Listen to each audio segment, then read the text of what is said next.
Shalom saudara-saudara yang terkasih, jumpa lagi dalam Inspirasi Sabda Allah hari ini, Sabtu 26 Maret dalam pekan ketiga masa Prapaskah.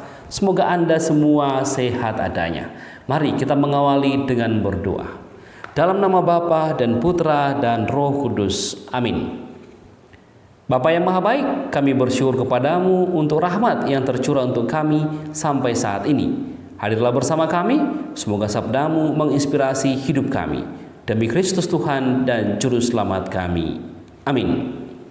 Sabda Tuhan yang akan kita renungkan dari Injil Lukas bab 18 ayat 9 sampai 14. Sekali peristiwa, Yesus menyatakan perumpamaan ini kepada beberapa orang yang menganggap dirinya benar dan memandang rendah semua orang lain. Ada dua orang pergi ke bait Allah untuk berdoa. Yang satu adalah orang Farisi dan yang lain pemungut cukai. Orang Farisi itu berdiri dan berdoa dalam hatinya begini, "Ya Allah, aku mengucap syukur kepadamu karena aku tidak sama seperti semua orang lain.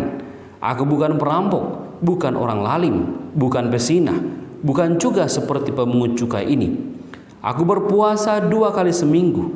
Aku memberikan 1/10 dari segala penghasilanku."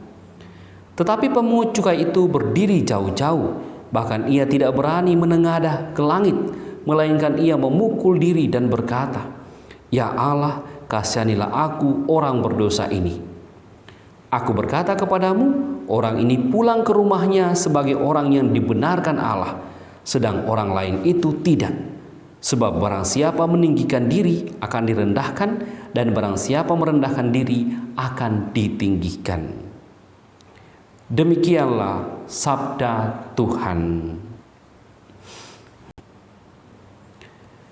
Saudara-saudari yang terkasih, Injil hari ini sangat menarik karena dikatakan bahwa Yesus secara sengaja memberikan perumpamaan untuk mengkritik orang-orang yang menganggap dirinya benar dan memandang rendah orang lain.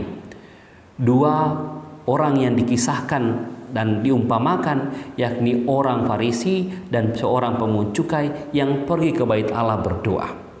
Orang Farisi itu memang tindakannya sangat baik, hanya saja ia menganggap tindakan-tindakan baik itu seperti kesombongan rohani di hadapan Allah. Ia menunjukkan prestasi-prestasinya di hadapan Allah. Ia bukan perampok, ia bukan orang lalim, ia bukan pezinah.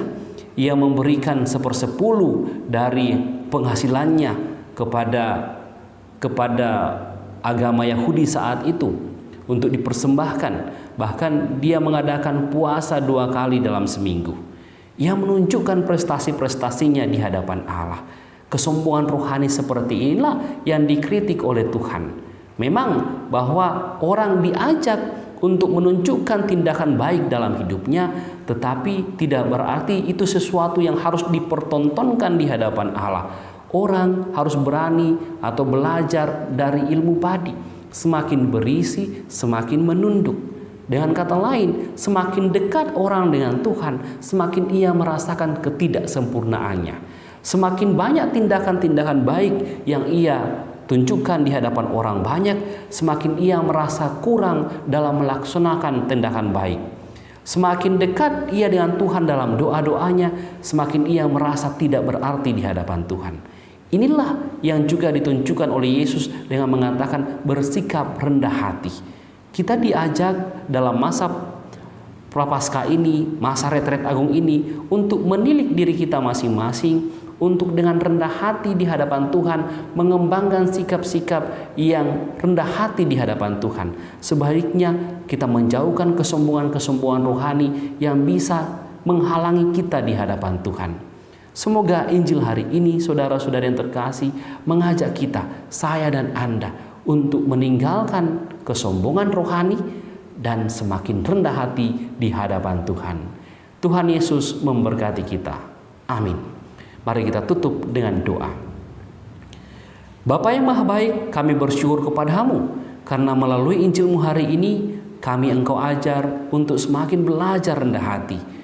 Jauhkanlah kami ya Tuhan dari sikap sombong, menunjukkan perbuatan-perbuatan baik sebagai prestasi yang kami banggakan, Tapi sebaliknya, ajarlah kami, semoga melalui perbuatan baik yang kami tunjukkan di hadapan orang, kami semakin merasa rendah hati di hadapan-Mu.